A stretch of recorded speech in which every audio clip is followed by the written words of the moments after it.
আসন্ন ত্রয়োদশ জাতীয় সংসদ নির্বাচন ও গণভোট অবাধ, সুষ্ঠু ও শান্তিপূর্ণ পরিবেশে সম্পন্ন করার লক্ষ্যে সরকার বৈধ অস্ত্রের ব্যবহার নিয়ে কঠোর বিধিনিষেধ আরোপ করেছে। স্বরাষ্ট্র মন্ত্রণালয়ের নির্দেশনায় আগামী ৩১ জানুয়ারি পর্যন্ত দেশের সব লাইসেন্সধারীকে তাদের বৈধ আগ্নেয়াস্ত্র সংশ্লিষ্ট থানায় জমা দিতে বলা হয়েছে।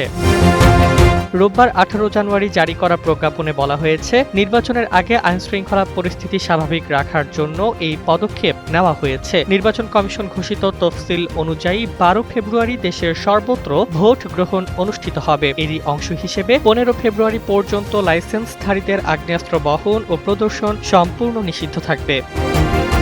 তবে রাজনৈতিক গুরুত্বপূর্ণ ব্যক্তি ও জাতীয় সংসদ সদস্য পদপ্রার্থীদের জন্য নির্ধারিত নীতিমালা অনুযায়ী বৈধ অস্ত্র প্রদর্শন নিষেধাজ্ঞা প্রযোজ্য হবে না। নির্বাচনী কাজে মনোনয়নপত্র জমা দেওয়া এবং অনুমোদিত সশস্ত্র রিটেইনারদের ক্ষেত্রেও এটি প্রযোজ্য হবে।